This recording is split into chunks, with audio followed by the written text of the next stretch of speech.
안녕하세요.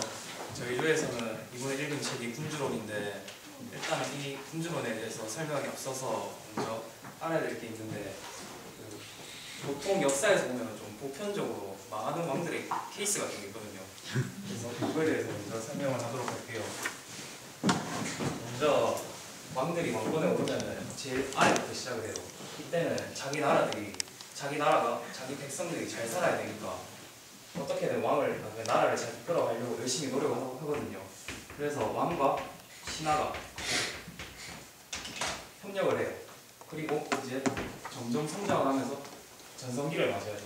그리고 마지막 최고에 올랐을 때 나라도 잘 살고 왕도 이제 어느 정도 다른 나라에서 찝쩍거리지 못하니까 왕들 권위도 높아지고 이제 신하들도 자기 돈도 많아지고 부가 어느 정도 축적이 되고 권력도 있고, 그럼 이제 여기서 무슨 일이 발생하냐면 신하는 어떻게 생각하냐면 내가 돈도 많고 많이 내가 하고 싶은 건 다 할 수 있으니까 이제 왕의 자리를 한번 탐해볼까? 그러면 이 시기에 왕의 행동은 어떠냐면 다른 나라에서 아무 간섭도 못하고 자기들 나라가 힘이 세니까 이제 방탕한 생활을 점점 시작을 해요.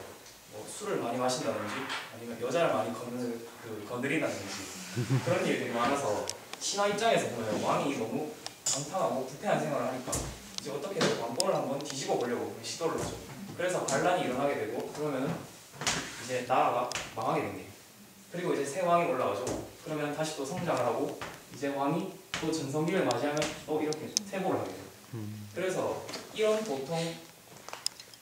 보통의 대표적인 그 왕권 교체의 이런 케이스인데, 그래서 이 책의 저자 마키아벨리는 이런 과거의 그 역사적인 사실들을 배경으로 해서 지금 현대의 왕은 이렇게 망한 왕들의 케이스가 있으니까 지금 현대의 왕께서는 이러시면 안 됩니다. 또 이전에 과거에 있었던 아주 훌륭한 왕들의 업적을 말하면서 언급하면서 이런 왕들의 모습을 받아서 앞으로의 나라를 잘 이끌어 가시기를 바랍니다 하면서 만든 책이 바로 군주론이에요. 그래서 군주론의 내용을 다 살펴보면 그 대표적으로 나오는 그 내용들을 다 축약을 해보면 세 가지로 나올 수 있거든요. 제일 첫 번째가 세용토 획득. 이게 뭐냐면은 한 나라가 전쟁을 통해서 다른 나라를 점령하잖아요. 그러면 이제 이 나라는 그 점령한 영토를 어떻게 다스려야 되는가, 이거에 대해서 여기서 마키아벨리가 언급을 했는데, 이거를 제가 간단한 예로 들면 대표적으로 이거를 잘 성공시킨 케이스가 알렉산더 대왕이거든요. 그래서 알렉산더는 자기 나라 마케도니아가 남나라 페르시아랑 대군을 한번 치렀어요. 그래서 이제 마케도니아가 승리를 하게 됐는데 알렉산더가 고민에 빠졌어요. 이 나라를 어떻게 다스려야 될까? 여기가 마케도니아가 있고 옆 나라가 페르시아가 있는데 자기 나라랑 페르시아랑 원래 체제가 너무 달랐어요. 그래서 여기 원래 살고 있던 주민들한테 자기 나라의 그 체제를 줘야 될지 아니면 그들이 원래 가지고 있던 체제를 인정해 줘야 될지 거기에 대해서 고민에 빠졌는데, 책에서 마키아벨리는 말하기를 페르시아를 다른 나라를 점령했을 때 통치하고 싶으면 그 나라의 원래 체제를 인정해 주든가 아니면 자기 나라의 체제로 완전히 탈바꿈을 해라. 그래서 알렉산더는 그 페르시아의 체제를 인정을 해줬어요. 그래서 그래서 이 점령당한 그 주민들 입장에서는 자기 나라가 비록 뺏겼지만 그래도 우리의 체제를 인정해 주니까 나는 굳이 우리나라가 뺏겼지만 마케도니아 쪽으로 가서 상관은 없겠다. 그래가지고 두 개가 아주 조합이 합쳐졌어요. 그래서 이걸 역사책에 보면은 알렉산더 대왕은 페르시아와의 대전을 성공시킨 후 페르시아와 융합하여 새로운 헬레니즘 문화를 새로운 융합 문화를 발전시켰다, 이런 식으로 소설이 되어 있거든요. 그래서 제일 첫 번째가 세용토를 획득했을 때 그 나라 체제를 인정해 주는가 아니면 우리나라 걸로 바꿔라. 이게 첫 번째 내용이고요. 그리고 두 번째 무슨 부가 토라고 되어 있는데, 이거는 뭐냐면 왕이 통치를 할 때 서남으로 통치를 하지 말고 상업적으로 하는 거예요. 대표적인 케이스가 우리 학교에서 보면 야잘, 선생님들 경우가 두 가지가 있는데 야자를 잘 빼주는 선생님이 한 분 있고 어떤 분은 야자를 절대로 못 빼게 해요. 근데 학생들 입장에서는 당연히 야자 잘 빼는 선생님이 좋죠. 그런 거 하기 싫은데 아픈데 그러면 가라고 하면 학생들 입장에서 땡겨요. 그래서 학생들은 처음에 선생님한테 가서 공손하게 야자를 빼달라고 부탁을, 선생님이 계속 빼주잖아요. 그러면은 나중에 무슨 일이 발생하냐면 애들이 이제 선생님을 만만하게 봐요. 만만하게 봐서 이제 나중에는 말도 안 하고 그냥 다 사라져요. 그래가지고 언제부터 야자 안 하는 게 당연하듯이 그렇게 바뀌는데 이 책의 저자 마키아벨리가 언급한 인간은 원래부터 이기적인 존재라서 자기에게 좋은 사람을 좋아하고 싫어하는 사람을 싫어한다. 그러니까 우리 학생들 입장에서는 야자 빼주는 선생님이 당연히 좋겠죠. 그러니까 이 사람 야자 빼주는 선생님을 좋아하는데 이게 계속 지속이 되면 그 사람에게 그 경계심 그런 게 없어져서 나중에는 만만하게 봐요. 그래서 이거를 군주 입장에서 보면 군주가 백성들에게 너무 잘해주면 나중에는 처음에는 백성들이 좋아하지만 나중에는 그 백성들이 군주를 무시해 만만하게 봅니다. 그러다가 만약에 전쟁이 일어나서 나라가 망했다. 그러면 이걸 다시 군주 탓으로 돌려요. 우리가 야자를 계속 빼다가 나중에 공부를 안 하니까 성적이 내려왔어. 이걸 다시 선생님 탓으로 돌려요. 선생님 왜 나를 야자시켰냐.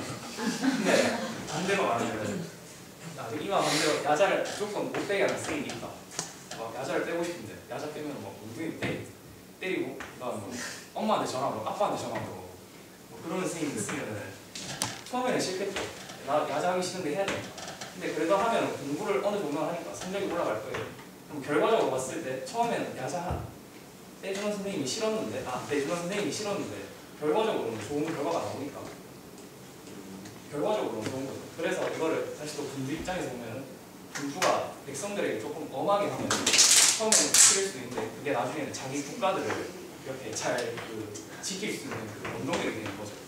내가 만약에 안 하면 뭔가 제재가 가하고 압력이 가할 테니까 백성들은 그게 두려워서 어떻게든 그거를 따르려고 하고 왕의 말을 따르려고 하거든요. 그래서 두 번째가 무슨 뭐라고 임금이 왕 정치를 할 때 선하게 하기보다는 무섭게 조금 경계심을 주면서 하는 게 그 나라를 잘 돌아가도록 한다. 그리고 세 번째로 확고한 결단력이라고 있는데 그 정치를 할 때 의견이 아니잖아요. 이렇게 찬성이 있을 것이고 이렇게 반대가 있을 것인데 왕은 절대로 이 중간에서는 있으면 안 된다. 중립을 절대로 지키면 안 된다. 무슨 말이냐면 어떠한 그 사안을 결정하는데 중간도 아니고 무조건 공격을 하든 방어를 하든 이렇게 극단적으로 선택을 해요. 왜냐하면 만약에 중간에 결정해버리면 어떤 일을 했을 때 한쪽은 피해를 받고 한쪽은 이득을 보거든요. 그럼 이 둘이가 이제 마찰이 이루어져서 싸우게 돼요. 다시. 그래가지고 마키아벨리는 아예 피해를 볼 거면 다 피해를 보고 아니면 이득을 볼 거면 다 이득을 봐라. 그래서 왕은 결정을 할 때 자기 주관을 가지고 극단적으로 선택을 해야 한다. 이거를 그 대통령 사례로 들어보면 러시아의 푸틴 대통령 아시죠? 이 대통령이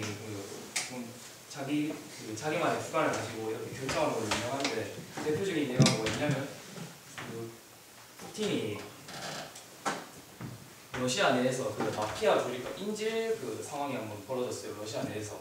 그래가지고 인질을 한 50명 정도 잡고 있는 마피아가 이제 정부로 요구를 했죠. 돈을 달라고.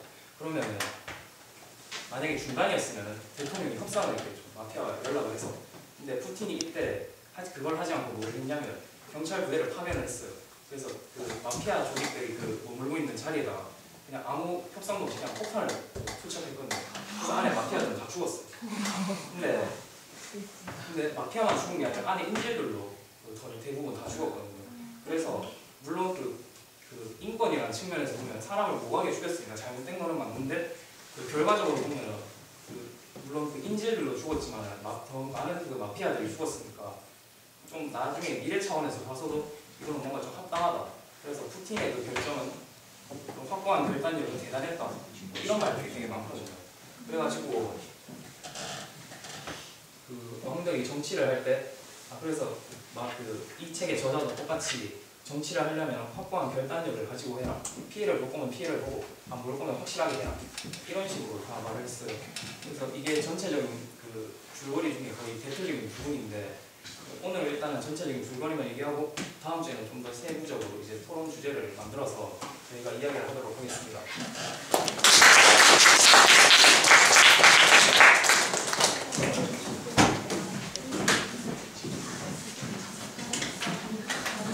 순주론을 읽고 과거의 왕들이 어떻게 했을 때 흥하고 어떻게 했을 때 망했을지를 고려해서 현대 왕들은 어떻게 해야 될지에 대해서 이야기를 해줬습니다. 다음 발표는 제가 하도록 하겠습니다.